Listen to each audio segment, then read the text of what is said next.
já começamos nos nossos PGs. Os PGs começou essa semana falando sobre arrependimento, né? Então, a gente começou essa série também vai se estender também para a igreja, e a gente vai estar ministrando essa série baseado também no livro de Joel. Quantos aqui já leu o livro de Joel? Olha, já tem alguns. Ele é bem grande, né, igreja? 3 capítulos. Gente, 3 capítulos. Em 20 minutos você lê. Saia daqui hoje, você não vai ler agora que você vai prestar atenção na palavra. Mas chegando em casa, amanhã, durante a semana, tira um tempinho, 20 minutinhos, 30 no máximo. Você consegue ler o livro de Joel e você consegue ver passo a passo o que esse profeta falou na Bíblia. Mas eu quero resumir aqui para você bem rapidinho o que diz sobre o livro de Joel. No início fala assim, né? Deus levanta Joel como profeta. Joel recebe uma mensagem de Deus e adverte o povo de Judá. Uma praga de gafanhotos devasta a nação. As plantações são destruídas, crises e sofrimentos acontecem no início do livro. Joel convoca o povo a um arrependimento, a um período de jejum e oração. Olha só, é o que a gente está fazendo. Joel anuncia o dia do Senhor, um tempo de juízo divino e anunciado para os que permanecem em rebelião.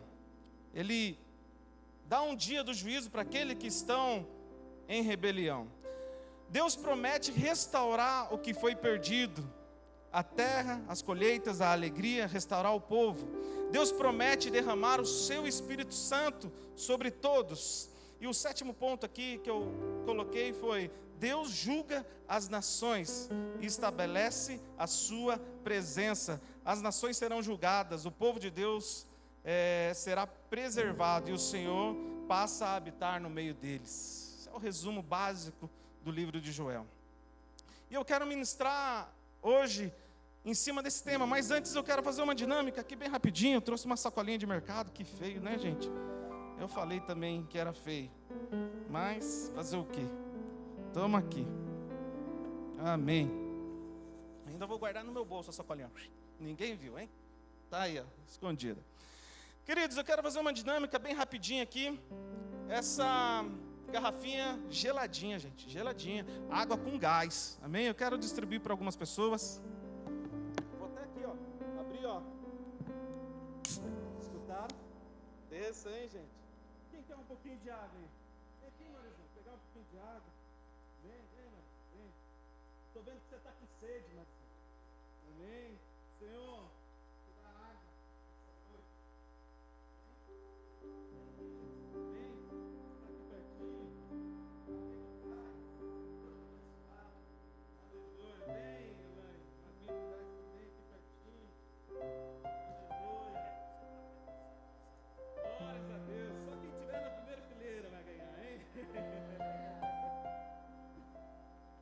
Vem, você senta na primeira fileira, hein? Ó, irmão. Acabou a água, hein? Semana que vem eu trago mais, se o pastor me convidar, hein? Se ele não me convidar, eu não trago mais não. Amém? Então, você recebeu uma água fresca, vindo do céu, cristalina, limpa, bonita. Pode tomar à vontade, a água é sua. Amém? Só faltou o limãozinho, desculpa, hein? Mas você recebeu uma água aí perfeita, limpa, matou tua sede. Agora aqui eu tenho uma segunda garrafa. Vamos abrir ela também. Ó, glória a Deus. Queridos, eu trabalhei um tempo num laboratório ambiental. E a gente fazia análises de solo, né, para o plantio. Fazia análises do ar, fazia análise de rio, fazia análise de água. Ia nas empresas e pegava água na torneirinha e depois levava para o laboratório e fazia análise. E às vezes uma simples gotinha de sujeira, eu fiz questão de passar lá na fossa de casa e pegar um pouquinho de sujeira, né, e trazer aqui para gotejar aqui um pouquinho nessa água, e agora essa água passa a estar contaminada. E agora eu quero oferecer para algumas pessoas. Quem mais quer? Queridos, alguém? Alguém? Uma água contaminada? Ninguém quer mais. Eu brinquei, né? Isso aqui é um remedinho só, né? Não fui lá na fossa, não. Mas, queridos, essa água agora é você. O Senhor oferece para você uma água limpa, cristalina, que mata a tua sede toda semana, todos os dias, toda vez que você ora, toda vez que você busca Deus, toda vez que você vai até Ele, Ele oferece o melhor para você. Só que quando você vem para a igreja, muitas vezes, você vem até cristalino, até bonitinho, mas tem manchas dentro de você, pecados dentro de você, pecados ocultos dentro de você, que a gente não vê, que o olho nu não vê, e você vem para o culto, querendo oferecer para o Senhor a sua melhor adoração, mas esse pecado, esse problema, essa indiferença, faz separação entre você e Deus. E eu pergunto para você, o que você tem oferecido a Deus? Hoje a noite vai ser forte, Deus vai falar com você. Olha só o que diz em Joel 3, capítulo 3, versículo 14, diz assim: multidões e multidões no vale da decisão, pois o dia do Senhor está próximo no vale da decisão. Queridos, o que Joel está querendo dizer aqui? Que o Senhor vai vir e vai julgar o seu povo, e vai julgar o planeta Terra, e vai julgar todos os habitantes da terra, o que estão vivos, o que já se passaram, bilhões e bilhões de pessoas Ele vai julgar. E esse dia é o dia do julgamento, o dia do veredito final, o dia da sentença final, o dia da decisão final. E o que é esse momento de julgamento de Deus? É onde Deus irá reconhecer o seu nível de arrependimento. O quanto que você se arrependeu? O quanto você se humilhou diante dEle? O quanto você pediu perdão pelos seus pecados? Ninguém vai entrar no céu com pecado. Ninguém vai entrar no céu com pecado. Só com o coração limpo.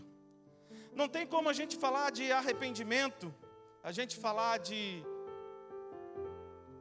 pecado, falar de arrependimento sem falar de Davi. Então eu quero que você abra a sua Bíblia lá em 2 Samuel, versículo 11. 2 Samuel, versículo 11. Muitos de nós já escutou essa passagem, mas eu vou recapitular. Talvez você precise ouvir, muita coisa vai ser diferente. Diz assim, versículo 1: na primavera, época em que os reis saíam para a guerra. Época que os reis saíram para a guerra. Davi enviou para a batalha Joabe com os seus oficiais e todo o exército de Israel. Eles derrotaram os amonitas e cercaram Rabá. Davi, porém, permaneceu em Jerusalém. Era para ele estar lá no campo de batalha. Jamais um rei poderia estar em casa. Jamais um rei poderia estar no campo, deveria estar no campo de batalha. Uma tarde, olha só, Davi levantou-se da cama. Que preguiçoso, levantou só à tarde, ao invés de levantar de manhãzinha, 6 horas, 7 horas da manhã. O seu exército estava lá na guerra e ele estava dormindo. Uma tarde, Davi levantou-se da cama e foi passear pelo terraço do palácio. Do terraço ele viu uma mulher muito bonita tomando banho. Ele enviou alguém para descobrir quem era aquela mulher. Disseram-lhe: é Betseba, filha de Eliã e mulher de Urias, o Etita. Então Davi enviou mensageiros para que trouxessem aquela mulher. Ela veio, ele se deitou com ela. Fazia pouco tempo que Betseba purificou da impureza da menstruação. Depois disso, ela voltou para casa. A mulher engravidou, a mulher engravidou e enviou um recado para Davi dizendo: estou grávida. Olha só que coisa que aconteceu com o rei Davi. Olha só que coisa profunda. Um homem segundo o coração de Deus, um homem que cresceu ao lado de Deus, que Deus cuidava, um homem talvez um exemplo para uma nação inteira. Ele agora cai em adultério, ele erra, ele falha, ele comete um pecado. Pensa nisso como um pecado, não como um pecado de adultério, mas qualquer pecado. Todos nós cometemos pecado. E olha só o que acontece aí. Davi cobiça a mulher de um soldado. Ela não era solteira, ela era casada, ela tinha um marido. Então ele cobiça essa mulher. Ele poderia nesse momento, na hora que ele viu ela, falar: não, eu não posso fazer isso, sai de mim, capeta, sai de mim, diabo, sai de mim, tentação, e focar a vida dele de novo. Mas não, ele preferiu ir além. Pediu para buscar Betseba. Ele cai em adultério com ela, ela engravida. Davi agora começa a ficar o quê? Desesperado. Daqui em diante, que ele comete o ato, né? Se ele cometesse o ato e ela não tivesse grávida, talvez ele ia passar ileso. Eu vou ficar quietinho aqui na minha, ninguém vai saber. Pedir para ela ficar quieta porque ele era rei, ele tinha talvez poderes, e não ia falar para ela: ó, fecha a boca, foi só essa vez, a gente não vai fazer mais. Mas ela engravidou e agora ele precisava o quê? Tomar uma atitude. A atitude de um rei, talvez que a gente espera de um homem de Deus, é se arrepender. Ir na frente de todo mundo, chegar para o marido dela: ó, seguinte, eu falhei aí, zoei, e agora quero pedir perdão. Vai ter consequências. Mas Davi não. Davi, preocupado com a sua reputação como rei, estado que ele estava, na posição que ele estava, e ele começa a fazer o quê? Cuidar da reputação dele. Nesse momento ele não pensou na salvação dele, no pecado que ele cometeu. Ele pensou no povo, o que o povo vai pensar de mim. Ele não pensou o que Deus vai pensar de mim. Em nenhum momento, até esse momento, ele não pediu perdão para Deus. Eu cometi um pecado e ele não pediu perdão para Deus.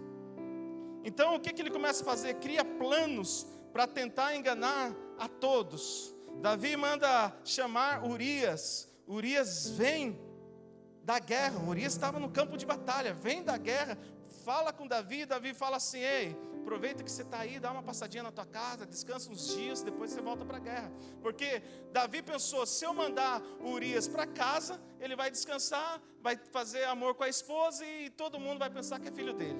Olha só o plano que Davi fez, e começou a se afundar ainda mais. Urias, sem saber de nada, falou para ele. Urias era um cara muito leal e honrava muito ao seu rei. Mas ele falou: como eu posso vir da guerra? Eu estou aqui com o meu batalhão de guerra, eu vim de lá com eles. Como eu posso ir para minha casa, sendo que o nosso foco nesse exato momento é lutar, é ganhar a batalha? Então ele não vai para casa, ele dorme na frente do palácio.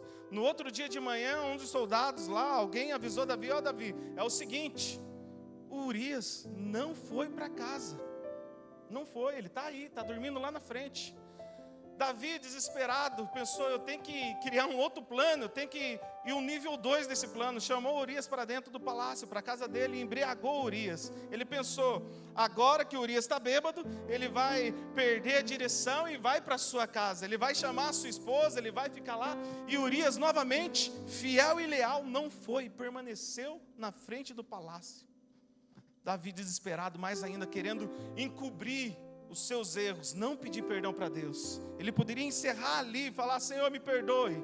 Não, ele foi mais fundo ainda. Ele tentou um terceiro, quarto plano. O que ele fez? Ele pegou e escreveu uma carta. Deu na própria mão de Urias e falou: entrega para Joabe, o general do exército, quando você chegar lá no campo de batalha. Ele pegou aquela carta e entregou na mão de Joabe. Joabe pegou a carta e leu. Na carta dizia o quê? Coloque o Urias no pilotão de frente, na primeira fileira da guerra, para ele ser morto. Olha só o que Davi fez. Era só ele ter pedido perdão. Melhor, vamos voltar um pouquinho antes. Era só ele não ter cometido esse pecado. Mas ele não, cometeu o pecado e foi cometendo. O que a gente aprende com isso? O pecado sempre começa antes do ato. Queridos, o pecado não vem de uma hora para outra e agora nesse exato momento vou pegar uma arma e vou matar todo mundo. Não. Isso daí vem planos na sua cabeça durante semanas, talvez durante horas, durante dias. né? Se eu chegar para vocês e falar, gente, vamos assaltar um banco daqui a um tempo, olha só, não vai ser agora, a gente não está preparado. Você vai se preparar para assaltar um banco. Você vai se preparar para atrair sua esposa. Você vai se preparar para atrair o seu esposo. Você vai se preparar para cometer um pecado. Primeiro, a tentação vem na cabeça. Sexta-feira eu vou sair de casa e vou me perder no mundão. Tal dia eu vou fazer tal coisa. Tal dia eu vou pecar. Você pensa antes. Quando todo mundo sair, eu vou ligar para aquela moça. Hoje eu vou responder àquela pessoa. Então, o pecado começa antes do ato. Começa na sua mente. Da mente desce para o coração e você executa aquele pecado. Você tem que lutar contra a sua mente. O que aprendemos? Davi poderia estar na guerra, mas ele permaneceu em Jerusalém. Foi até a varanda do palácio e viu Betseba e alimentou um desejo pecaminoso. Ele poderia ter lutado contra isso. O pecado não começa no ato, começa quando alimentamos um pensamento errado. Existem batalhas que devemos vencer antes mesmo de chegar no nosso coração. Quem brinca com a tentação acaba sendo dominada por ela. O pecado cresce quando não é confrontado no início.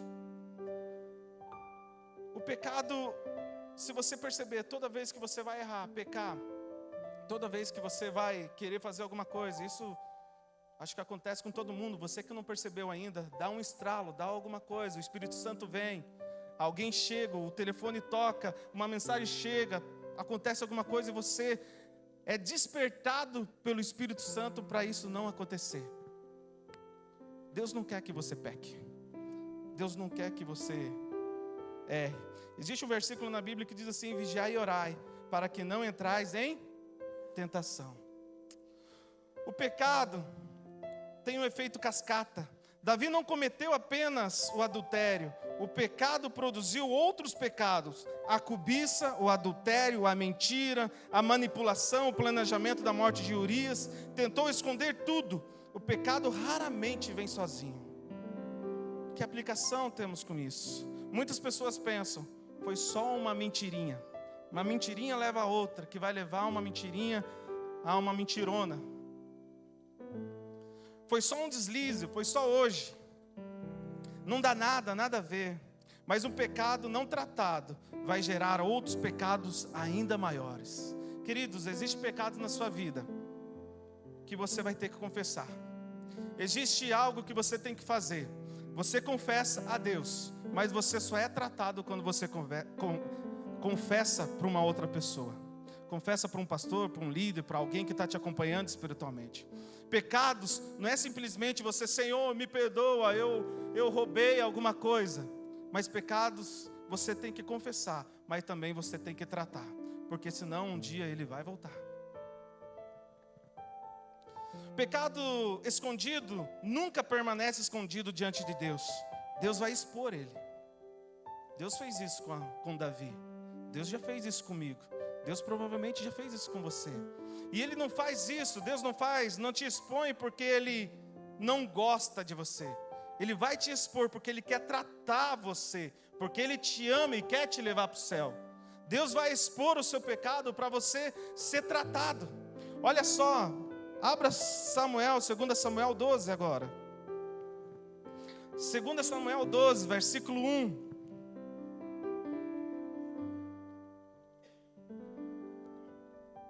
Diz assim: o Senhor enviou a Davi o profeta Natã. O Senhor começa a expor o pecado de Davi, olha só. O Senhor enviou a Davi o profeta Natã. Ao chegar, ele disse a Davi: 2 homens viviam em uma cidade. Um era rico, o outro era pobre. O rico possuía muitas ovelhas e bois, mas o pobre nada tinha, a não ser uma cordeirinha que havia comprado. Ele a criou e ela cresceu com ele e com seus filhos. Comia junto dele, bebia do seu copo e até dormia nos seus braços. Era como uma filha para ele. Esse homem simples tinha apenas um animal. Criava ele como um pai de pet. e ele cuidava daquele animal como se fosse o filho dele, a filha dele.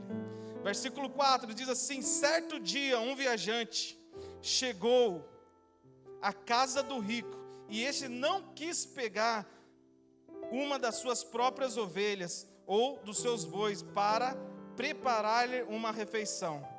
Em vez disso, tomou a cordeirinha que pertencia ao pobre e preparou para o viajante.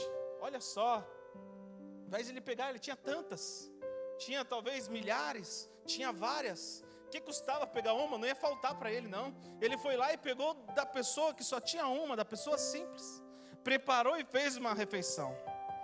Davi, vendo essa situação, essa história, ele pega e fala assim: olha só o que Davi falou. Então Davi encheu-se de ira. Davi ficou irado e disse assim: Davi encheu-se de ira contra o homem e disse a Natã: tão certo como vive o Senhor, o homem que fez isso merece morrer. O homem que fez isso merece morrer. Deverá pagar 4 vezes mais o preço do cordeiro, porque agiu sem misericórdia. Olha só, Davi fica furioso porque não era com ele, ele pensava que não era com ele, é com outros. E olha só o que Natã fez com ele. Talvez Natã olhou diretamente nos olhos dele, apontou o dedo para ele e falou: Rei, Davi, esse cara é você. Eu estou contando a sua história. Você é esse homem, Natã disse a Davi. E tem mais: assim diz o Senhor, o Deus de Israel: eu ungi rei de Israel e o livrei das mãos de Saul. Você ainda quis mais. Dei a você a casa e as mulheres do seu Senhor, e você ainda quis mais, Davi. Dei a você o povo de Israel e de Judá, e você ainda quis mais. Dei tudo isso. Se tudo isso não fosse suficiente, eu lhe teria dado ainda mais. Era só pedir. Por que você cometeu esse pecado? Por que você fez isso? Por que você fez isso? Tu é esse homem, eu sou esse homem, você é esse homem. Por que você ainda comete pecados? Por que você ainda quer enganar a Deus? Por que você ainda quer mentir e esconder os seus pecados? Esconde da sua esposa, do seu esposo, dos seus filhos, esconde dos seus líderes, esconde pecados. Querido, enquanto você não confessar pecados, você não vai entrar no céu. E não sou eu que estou julgando, não. A própria palavra de Deus fala isso. Enquanto você não viver uma vida de santidade, a sua vida vai ficar patinando. Ah, Rodrigo, mas você não vê, eu ganho bem, eu vivo bem, eu moro não sei aonde, eu tenho uma boa casa. Por enquanto. O julgamento vai vir. E nada disso você vai levar para o céu. Que lição que aprendemos com isso? O amor de Deus não apenas consola, mas também confronta. Como que Deus confronta? Através de uma pregação dessa, através de um líder seu, através de um líder de ministério, através de um líder de pequeno grupo, através de um amigo, através da Bíblia quando você está lendo, através de uma música que você ouve, através de uma frase que você lê. Deus fala com você. Talvez algum está se perguntando nessa noite: Rodrigo, aonde que você quer chegar? Eu quero chegar no segundo ponto, no despertamento seu, no tirar das vendas, tirar o que tampa a sua visão espiritual, é você cair na real. Eu quero que você veja a sua condição real hoje, a nossa condição real.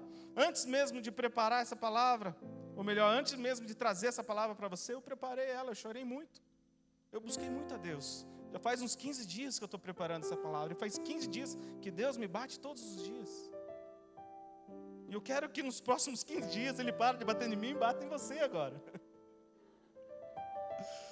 Uma frase para você: Deus nunca irá te deixar em paz com o seu pecado. Ele sempre irá te conduzir ao arrependimento.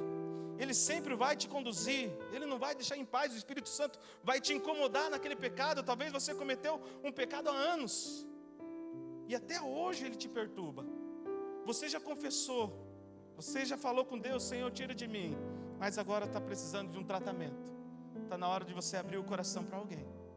E eu pergunto para você, você sabe qual que é a diferença de remorso e arrependimento? O que é remorso? Remorso é a dor causada pelas consequências do pecado, mas sem uma verdadeira mudança de coração. Característica do remorso: gera tristeza, uma pessoa sofre pelas consequências, há sentimento de culpa, mas não produz transformação genuína. Muitas vezes a pessoa apenas quer um alívio na sua consciência.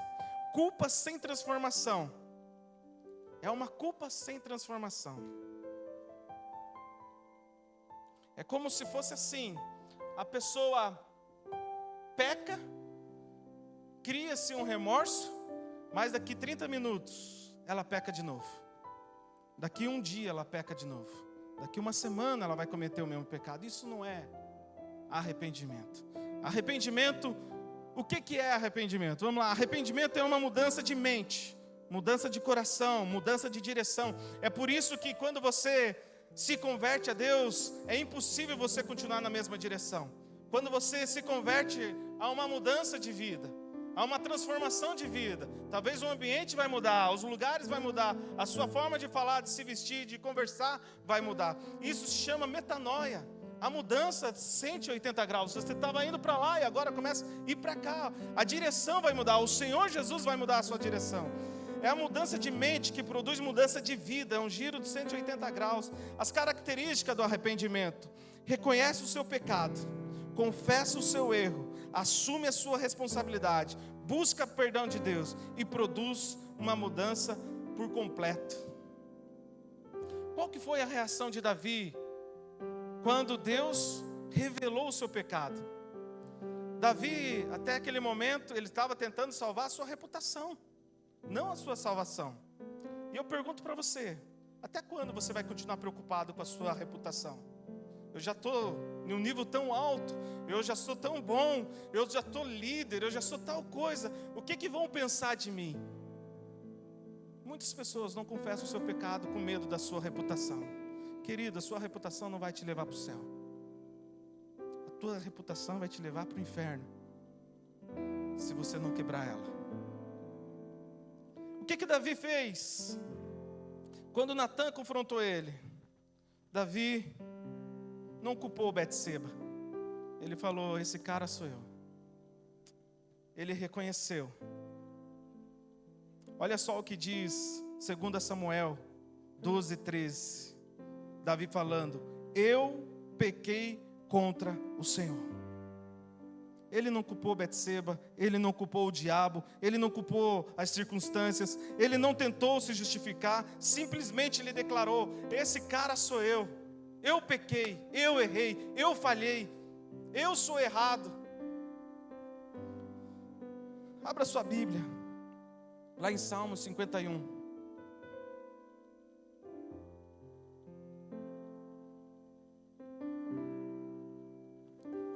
Depois que Davi pecou, algum tempo depois ele escreveu esses salmos.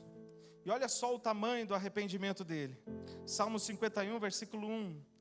Tem misericórdia de mim, ó Deus, conforme o teu amor leal, conforme a tua grande compaixão, apaga as minhas transgressões, lava-me de todas as minhas iniquidades e purifica-me de todo o meu pecado, pois eu mesmo reconheço as minhas transgressões e o meu pecado está sempre diante de mim.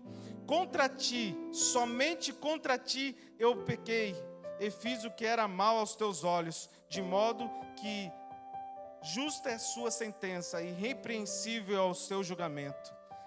Sei que sou pecador desde quando eu nasci, sim, desde que minha mãe me concebeu.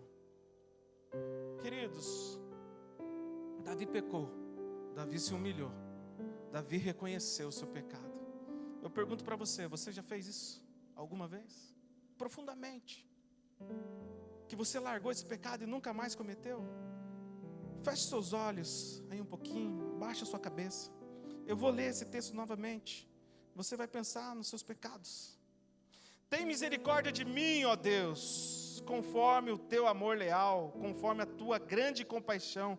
Apaga as minhas transgressões, lava-me de toda a minha iniquidade e purifica-me do meu pecado.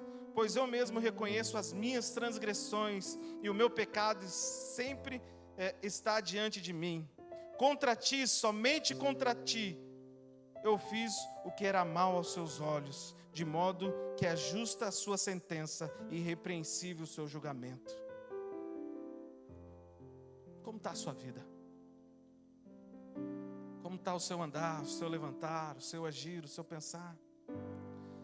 Marcas de um verdadeiro arrependimento na vida de Davi. Ele reconheceu o seu pecado, ele sentiu tristeza por ele. Não era apenas uma tristeza, mas era uma dor por ter ofendido a Deus. O nosso pecado ofende a Deus. E eu vou ser um pouquinho mais profundo nessa questão. A Bíblia fala que Deus não escuta o nosso louvor, Ele cheira. O nosso louvor sobe como incenso suave até o trono da graça de Deus. Deus cheira a sua adoração. E a Bíblia fala para que tudo que a gente fizer, faça a Deus e não para os homens, para a gente fazer como se fosse adoração. O seu trabalho é adoração, o seu dia a dia é adoração, a sua casa é adoração, tudo é adoração. Então, Deus te cheira o tempo todo. Sabe o que é uma pessoa em pecado diante de Deus? Não sobe um cheiro cheiroso para lá. Talvez não é uma fumacinha bonita e cheirosa, branquinha, limpa. Um fogo, quando pega fogo mesmo, nem fumaça sai. Ele só sai o cheiro mesmo, né? Você não consegue nem ver a fumaça branca, você vê só o brilho ali. Eu penso que quando você é uma pessoa que peca, ou quando você peca, esse cheiro começa a ficar preto, como se fosse um pneu queimado. Você já viu um pneu queimado? De longe você se avista aquele, estão queimando borracha lá, estão queimando pneu, porque aquela fumaça preta sobe. Então pense que a sua vida está subindo até o trono de Deus, um cheiro ruim. Deus não escuta a sua adoração, Ele cheira a sua adoração. Como está subindo a sua vida até diante de Deus? Então, o seu pecado chega a ofender a Deus. Davi, ele pediu purificação, ele desejou mudança. E aqui tem um grande segredo. O verdadeiro arrependimento não diz, Senhor, me perdoa. Diz, Senhor, me transforma. Para você nunca mais cometer aquele pecado. Davi foi perdoado, mas as consequências permaneceram. Todo o seu pecado gera uma consequência. Pequena, grande, ruim, a vida inteira. Tem pecados que você vai carregar pelo resto da vida a consequência daquele pecado. Ela pode afetar, eu já falei isso antes e falo de novo. A consequência de Davi fez aquela criança morrer. Mas tudo aquilo que você faz vai influenciar a sua vida no futuro, a sua descendência futura. Hoje a gente paga um preço ainda de Adão e Eva lá no início. Todos pecaram e destituídos estão da glória de Deus, se não se arrepender. Não devemos pecar confiando apenas no perdão, devemos viver buscando a santidade. E eu pergunto para você, ainda mais profundo, o que você quer salvar? A sua reputação ou a sua vida? Eu tenho um amigo meu lá em Curitiba, pastor, e aconteceu um fato lá na igreja lá, que ele teve uma briguinha lá, um desentendimento com o irmão. Foi coisa simples, mas aquilo ali começou, virar uma bola de neve, vários problemas, e a igreja inteira ficou sabendo, mas era coisa simples. Mas chegou no ouvido do pastor titular da igreja. Ele pegou e chamou esse pastor. E no gabinete dele, eu sei porque ele falou de púlpito isso. No gabinete dele, ele pegou e perguntou para esse obreiro: o que você quer salvar aqui? Você quer salvar a sua reputação? Ou você quer salvar a sua vida? Você quer só ter a salvação? Esse obreiro falou: eu quero ter a salvação, não importa a minha reputação. pastor falou para ele: então você vai fazer o seguinte, você vai sair daqui e você vai até na casa desse irmão pedir perdão. E no final de semana você vai vir pedir perdão para a igreja. Tratou aquele homem, reputação dele. Mas não importa, Deus restaurou a vida dele. O que você está preocupado? Com a sua reputação ou com a sua vida? Eu quero falar de um outro personagem, bem rapidinho. Meu horário já se foi. Quero falar de Manassés. Alguém conhece a história de Manassés? Alguns conhecem. É bom a gente procurar na Bíblia depois, você vai poder estudar um pouquinho mais. Mas Manassés, para mim, foi o pior rei de Judá. O homem mais cruel que eu já vi. Abra sua Bíblia lá em 2 Crônicas 33. 2 Crônicas 33. Versículo 2. Diz assim, 2 Crônicas 33, 2. Ele fez o que era mal aos olhos do Senhor, imitando as práticas detestáveis das nações que o Senhor já havia expulsado diante dos israelitas. Construiu os santuários locais que Ezequias, o seu pai, havia destruído, e também ergueu altares a Balaíns e fez postes a Azera. Prostrou-se diante de todos os exércitos celestiais, ele prestou culto a eles. Construiu altares no templo do Senhor. Olha só o que ele fez, dentro da igreja ele construiu outros altares, esquecendo do altar do Senhor, a respeito do qual o Senhor havia dito: o meu nome permanecerá para sempre em Jerusalém. Ele derrubou esse decreto. Olha só o que Manassés fez. O povo todo adorava ao Senhor, ele fez toda a nação desconverter. Criou altares em todos os lugares da cidade, em toda a região. Nos 2 pátios do templo do Senhor, ele construiu altares para todos os exércitos celestiais. Queimou, olha só que terrível isso, queimou os seus filhos em sacrifício. E assim continua tudo o que esse homem fez. Quem era Manassés? Manassés era filho do rei Ezequias, o seu pai antecedeu ele. Ezequias foi um dos melhores reis de Judá, um que estabeleceu a vontade de Deus sobre aquele lugar. E depois que o pai dele morreu, ele assumiu e ele destruiu tudo aquilo que o pai dele tinha deixado de legado para ele, para aquela nação. Destruiu e fez tudo ao contrário. Só que Manassés, ele cresceu ouvindo a palavra do Senhor, ele cresceu com o homem de Deus, e agora esquece tudo aquilo que ele viveu. Qual que foi o pecado de Manassés? Ele restaurou a idolatria, adorou falsos deuses, ele prestou culto a astros, ele fez culto para a mãe natureza, mãe lua, mãe sol, mãe estrela, sei lá, tudo que existe. Levantou altares dentro do próprio templo, praticou feitiçaria, ocultismo, ele praticou feitiçaria. Tudo isso o Senhor abomina até os dias de hoje. Tem até aquele negócio que as pessoas ouvem todo dia de manhã, como que chama? Vocês sabem, hein? Ele também não gosta de horóscopo. Amém? Então tudo isso o Senhor abomina. O que mais que Manassés fez? Levou todo o povo, uma nação inteira. Ele não pecou sozinho, ele influenciou toda a nação. Mas o mais grave que ele fez, eu não achei na Bíblia quantos filhos que ele tinha, mas a Bíblia fala que ele sacrificou filhos. Eu não sei quantos são, mas pelo menos mais de um deve ser, então no mínimo 2. Existia um Deus que eu também não conheço lá, não fui a fundo, mas tinha um santuário ali, de um Deus, que o Deus ficava assim com a mão estendida e embaixo tinha fogo. Ele pegou os filhos dele e estendeu, colocou na mão daquele Deus, e o fogo consumiu as crianças. Você é capaz de entender isso? Um rei, alguém que era de Deus e agora está sacrificando seus próprios filhos por bel prazer ou por achar que vai conseguir uma riqueza, vai conseguir alguma coisa. Eu volto a dizer, seus pecados vão influenciar sua família, seus filhos, sua igreja, sua geração, tudo aquilo que está em sua volta. Manassés não destruiu apenas sua vida, ele contaminou uma geração inteira.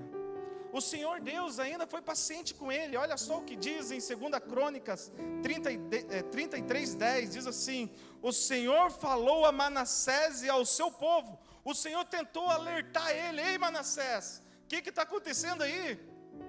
Ei Manassés, volta. Ei Manassés, você está fazendo errado. Não foi assim que eu te preparei. Não foi para isso que eu te coloquei como rei. E olha só o que Manassés e o seu povo fez. Mas eles não deram ouvidos à palavra de Deus. Não estou nem aí. Eu quero curtir a minha vida. A vida é minha mesmo. Eu faço dela o que eu quiser, eu faço dela. O que eu quiser, eu faço. Deus sempre fala antes de disciplinar. Antes de disciplinar você, antes de você passar por uma crise, antes de você passar por uma guerra espiritual, Deus vai disciplinar, Deus vai falar com você, melhor dizendo. Ele vai falar como? Através da palavra, da sua consciência, da pregação de alguém. Deus vai te alertar. Só que Manassés endureceu seu coração. Aí chega o dia do pagamento de Manassés. Ei, aquilo que você faz, o Senhor vai cobrar. Seja agora ou no dia do julgamento final. Chegou o momento da disciplina. Deus permitiu que o povo assírio invadisse Judá. Prenderam e capturaram Manassés. Agora Manassés é preso. Diz que aquele exército prendeu ele de todas as formas. Ainda colocou um gancho no seu nariz e veio puxando ele do seu palácio, da sua casa, até para fora da cidade. Puxando ele pelo nariz. Aquele que o homem que se achava o todo-poderoso, o rei de Judá, o faz tudo, o melhorzão, agora é humilhado. Agora o seu ego, ou melhor, a sua reputação, vai lá embaixo. Ele não era o poderoso, aí ó, apanhou de Deus, levou, ele é preso. O pecado promete liberdade, mas termina produzindo em você escravidão. Eu quero ir um pouquinho mais fundo ainda na reputação. O que você quer salvar? A sua reputação ou a sua vida? Ninguém vai para o céu com a sua reputação em alta e o seu pecado em alta também, mas ninguém vai com a sua reputação e sem arrependimento. Sabe qual que é o problema da reputação? Por que você não quer quebrar ela? Porque ela está entrelaçada com o seu ego. O seu ego está tão inflado, o teu ego está tão, eu sou o melhorzão, eu sou o bom, que você se preocupa mais com a sua reputação e não ir para o inferno, do que você quebrar a sua reputação e ir para o céu. O arrependimento de Manassés aconteceu. 2 Crônicas 33:12 diz assim: na sua angústia, preso, lá na prisão, talvez alguns meses, anos lá, ele buscou o favor do Senhor. E a Bíblia diz assim, ó, humilhou-se muitíssimo diante do Deus de seus pais. Queridos, Manassés se humilhou. O que aconteceu? Ele reconheceu a sua condição, buscou a Deus, humilhou-se profundamente. Deixa eu correr aqui. O que diferencia Manassés de muitos pecadores de hoje? Não foi o tamanho do pecado, foi o tamanho do seu arrependimento. Muitos querem alívios, pouco querem transformação. Muitos choram pelas consequências, poucos choram por ofender a Deus. Olha só o que diz Crônicas 33:13, diz assim: e Deus ouviu a súplica de Manassés e trouxe de volta para Jerusalém.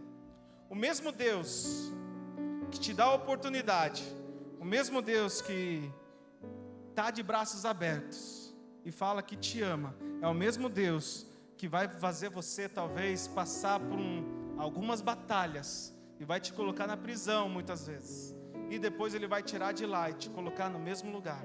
Mas o mesmo Deus que é amor, também é fogo consumidor. A gente perdeu o temor com Deus, porque a gente acha que o nosso pecado não vai nos afastar de Deus, porque não dá nada a ver. Espere, a conta vai chegar. E olha só o que Manassés falou: o Senhor é Deus. Agora ele reconhece que o nosso Deus é o único Senhor. O que aconteceu depois do arrependimento de Manassés? Ele removeu todos os ídolos da cidade. Ele ensinou e falou para o povo cultuar ao único Deus. Incentivou o povo a servir a Deus. O que aprendemos também com essa história de Manassés? Ninguém está tão longe demais da graça de Deus. Se Deus perdoou Manassés, Ele também pode te perdoar. Ele também te perdoa. Deus fala antes da disciplina. A dor pode se tornar um instrumento de Deus. É outra coisa que a gente aprende. O verdadeiro arrependimento produz mudança. Mas o que é mais forte aqui, no que a gente aprende com Manassés, é o seguinte: Deus restaura pessoas quebradas.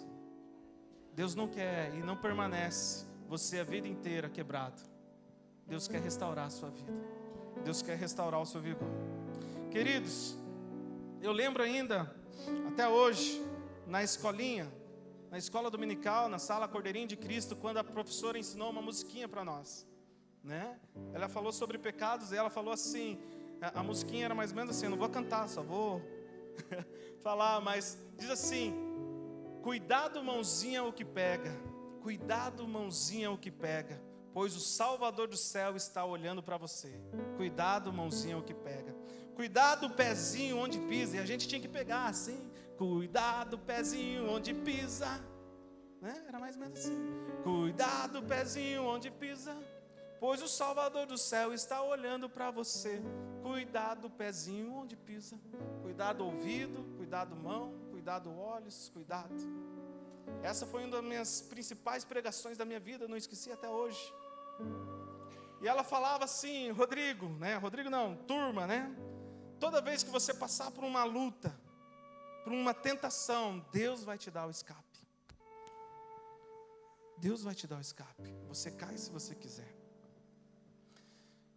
Queridos, eu falei sobre dois personagens, Davi e Manassés. Eu tentei explicar várias coisas aqui para vocês, e eu pergunto para vocês agora: faz sentido para você? Mas o que faz sentido para você essa palavra? Até onde eu quero chegar? O que eu quero fazer? O que eu quero que você entenda com essa palavra? Eu quero abrir a sua mente. Eu quero abrir os seus olhos. Eu quero abrir a sua visão espiritual para você ver a real condição desse mundo e a real condição da sua vida. Queridos, o que mais me preocupa na igreja atual, na igreja brasileira de hoje, ou a igreja universal, é que muitas pessoas perderam o temor.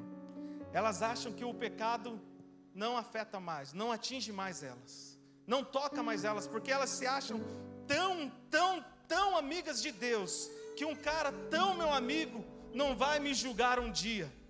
Vai. Nós somos amigos de Deus, somos filhos de Deus, Deus nos ama, mas o nosso pecado faz separação entre nós e o nosso Deus. O nosso pecado faz isso. Queridos, há um tempo atrás, há 7 anos, 8 anos atrás, eu trabalhava em tempo integral na igreja. Trabalhei quase 10 anos em tempo integral na igreja. E eu lembro que uma vez eu saí da minha sala e fui orar dentro da igreja. A igreja estava vazia. E o Senhor fez uma pergunta para mim. E Ele falou a seguinte coisa: Rodrigo, você vem para a igreja todos os dias porque você me ama, ou por causa do salário que a igreja te oferece? Eu faço essa pergunta para você. Você vem na igreja todos os dias ou todos os domingos apenas porque você ama a Deus, ou por causa de um costume? Porque você vai ver colegas e amigos. Nós estamos em um culto. Um culto é feito para cultuar ao rei desse culto. Você veio oferecer algo para ele nessa noite. E você veio oferecer a sua vida para ele essa noite.